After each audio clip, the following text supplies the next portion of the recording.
دوسرے پارے کی جو ابتدا ہے وہ تحویل قبلہ سے. پہلے نبی صلی اللہ علیہ وسلم مسجد اقصیٰ کی طرف رخ کر کے نماز پڑھتے تھے، تو اللہ تعالیٰ نے مدینہ منورہ میں پھر آپ صلی اللہ علیہ وسلم کو حکم دیا کہ اب بیت اللہ کی طرف رخ کر کے نماز پڑھا کریں. تو اس پہ یہود و نصارہ کی طرف سے بہت زیادہ اعتراضات ہوئے تھے کہ انہوں نے تو ابراہیم علیہ السلام والا قبلہ ہی چینج کر دیا. تو اللہ تعالیٰ نے کعبہ کی فضیلت بیان کی، اور اس پارے میں خاص طور پہ بتایا گیا کہ بھائی اس سے تمہیں غرض نہیں ہونی چاہیے کہ تمہارا رخ جو ہے مشرق کی طرف ہے یا مغرب کی طرف ہے، بلکہ اللہ اس کے رسول کی جو اطاعت کرے گا تو وہ کامیاب ہوگا. تو پہلے اللہ نے حکم دیا تھا مسجد اقصیٰ کی طرف رخ کرو، تو مسجد اقصیٰ کی طرف کر لینا چاہیے. اب اللہ تمہیں حکم دے رہا ہے بیت اللہ کی طرف رخ کرو، تو بیت اللہ کی طرف رخ کرو. تو تمہیں تو اللہ کی عبادت کرنی ہے، اللہ کی اطاعت کرنی ہے، اللہ کا حکم مان کے چلنا ہے، جیسے جیسے وہ کہہ رہے ہیں ویسے ویسے کرو. اور اس میں اللہ تعالیٰ نے جو ایک اہم آیت ہے وہ ہے یا ایھا الذین آمنوا استعینوا بالصبر والصلاۃ، اے ایمان والو صبر اور نماز سے مدد طلب کرو. غیر مسلم کیا کرتے ہیں، وہ جب ٹینشن میں اور پریشانیوں میں جاتے ہیں تو ان کے پاس پریشانیوں سے بچنے کے لیے نفسیاتی ڈاکٹرز یا میڈیسن یا ان کے جو موٹیویشنل اسپیکر ہوتے ہیں جو ان کو مختلف طریقوں سے گائیڈ کرتے ہیں، اس کے علاوہ ان کے پاس کوئی آپشن نہیں ہوتا. اللہ نے ہمیں بتا دیا کہ بھئی تمہارے پاس تو صبر اور نماز ہے، کیسے تم صبر کرو یہ سوچ کے کہ اس کا مجھے آخرت میں بدلہ ملے گا. یعقوب علیہ السلام پر کتنی پریشانی آئی ہیں، اور ہمارے نبی صلی اللہ علیہ وسلم پر کتنی پریشانی آئی. تو نبی صلی اللہ علیہ وسلم نے فرمایا کہ ایک حدیث کا مفہوم ہے کہ قیامت کے دن جب انسان اپنے اعمال کو دیکھے گا تو بہت نیکیاں ہوں گی، وہ کہے گا میں نے تو یہ کیا ہی نہیں ہے، میرا جو نیکیوں کا ترازو ہے وہ اتنا وزنی کیسے ہو گیا. تو اللہ کہیں گے تجھے فلاں موقع پر مصیبت پہنچی تھی، تو نے صبر کیا، پھر مصیبت پہنچی، تو نے صبر کیا، تو یہ وہ نیکیاں ہیں. تو کہے گا کہ کاش میری زندگی ٹینشنوں میں ہی گزری ہوتی. نبی صلی اللہ علیہ وسلم نے فرمایا کہ ایک کانٹا بھی اگر کسی کو لگتا ہے نا، اس کے بدلے میں بھی اس کا گناہ معاف ہوتا ہے. تو غیر مسلم کیوں مایوس ہو جاتے ہیں؟ اس لیے کہ ان کو پتہ ہے کہ اس ٹینشن میں اس کا کوئی آلٹرنیٹ تو ہمیں ملے گا نہیں، تو یہ ٹینشن ہی ٹینشن ہے. تو اسی زندگی کو اصل سمجھتے ہیں. وہ جب یہاں پریشانیوں میں آتے ہیں تو پھر خودکشیوں کی طرف جاتے ہیں.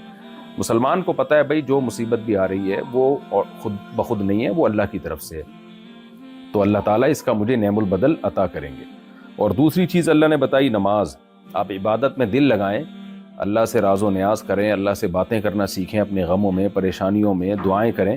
اس سے انسان کو بہت زیادہ تسلی ملتی ہے. ہم اپنے بڑوں سے کئی دفعہ ہم نے یہ بات سنی ہے کہ بھائی ہمیں جب کوئی غم ہوتا ہے نا تو ہم اللہ کے سامنے رکھ دیتے ہیں، تو کم از کم یہ تسلی ہو جاتی ہے کہ ہم نے اپنی فائل جو ہے اللہ کے دفتر میں جمع کرا دی ہے. دیکھیں جب کوئی آپ کا کام اٹکا ہوا ہو، کوئی پروجیکٹ آپ نے منظور کروانا ہو کسی ٹھیکیدار نے، تو کیا ہوتا ہے، وہ کہتا ہے بھائی میں نے فائل تو جمع کرا دی، اب جو میرے بس میں تھا وہ ہو گیا ہے، تو اب دیکھیں آگے گورنمنٹ کیا فیصلہ کرتی ہے. تو یہاں بھی یہی ہے، آپ نے حکومت کا تو پر اعتماد عام طور پہ نہیں کیا جا سکتا، کبھی کام بناتی ہے کبھی نہیں بناتی، لیکن جب آپ دعا مانگتے ہیں یا نماز پڑھتے ہیں تو آپ اپنا غم اللہ کے ساتھ شیئر کر لیتے ہیں. پھر تسلی ہو جاتی ہے جو میرا کام تھا وہ میں نے کر دیا، اب اللہ جو بھی کرے گا میرے حق میں بہتر ہوگا. تو یہ آپشن بھی اللہ تعالیٰ نے صرف مسلمانوں کو دی ہے. تبھی نبی صلی اللہ علیہ وسلم نے فرمایا عجبا لامر المؤمن ان امرہ کلہ لہ خیر ان اصابتہ سراء شکر فکان خیر اللہ وان اصابتہ ضراء صبر فکان خیر اللہ. فرمایا مومن کا معاملہ بڑا عجیب ہے، جب اسے کوئی غم پہنچتا ہے صبر کرتا ہے تو بھی اللہ اس کو نواز دیتے ہیں، کامیاب کر دیتے ہیں. خوشی پہنچتی ہے تو اللہ کا شکر ادا کرتا ہے، اتراتا نہیں ہے، اس پہ بھی اللہ اس کو اور زیادہ نوازتے ہیں. فرمایا لیس ذلک الا للمؤمن، یہ آپشن اور یہ مزے اللہ نے صرف مومن کے رکھے ہیں، غیر مسلم ان نعمتوں سے محروم ہے. تو یہ اس پارے کی اہم آیت تھی.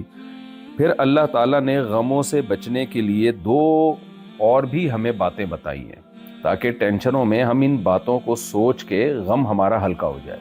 ایک بات تو کیا بتائی، فرمایا وَلَنَبْلُوَنَّكُمْ بِشَيْءٍ مِّنَ الْخَوْفِ وَالْجُوعِ وَنَقْصٍ مِّنَ الْأَمْوَالِ وَالْأَنفُسِ وَالثَّمَرَاتِ، کہ ہم تمہیں آزمائیں گے کچھ خوف دے کے، بھوک دے کے، کبھی مال کا نقصان، کبھی جانوں کا نقصان، کبھی تمہارے پھلوں کا نقصان. تو مختلف طریقوں سے نقصان ہوں گے. ایسا نہیں ہے کہ دنیا کو یہ سمجھے کہ میرے لیے جنت بن گئی، اب ساری خواہشات میری پوری ہوں گی، ایسا کوئی بھی دنیا میں نہیں ہے. ہمیں بعض دفعہ لوگ خوش نظر آتے ہیں کہ ان کی تو ساری حاجتیں پوری ہو رہی ہیں، ایسا ہے نہیں. تو اللہ کہتے ہیں ہر ایک کو میں آزماؤں گا ہاں جو صبر کریں گے اس میں اے نبی آپ ان کو خوشخبری سنا دیں. تو اللہ سے دعا یہی مانگنی چاہیے کہ اللہ ہمیں عافیت کی زندگی دے، غموں سے پریشانیوں سے بچا کے رکھے. لیکن اللہ نہ کرے کوئی پریشانی آ جائے تو پھر صبر مانگنا چاہیے.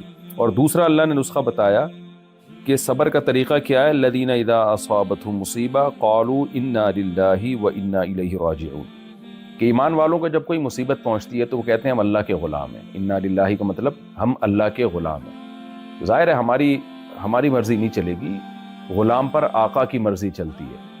تو جو ہم چاہیں گے وہ نہیں ہوگا وہ جو اللہ چاہے گا. اگر ہماری چاہت پہ اللہ نے رکھ دیا ہوتا تو ہم میں سے ہر شخص کروڑ پتی ہوتا اور ہر شخص کی ہر خواہش پوری ہوتی.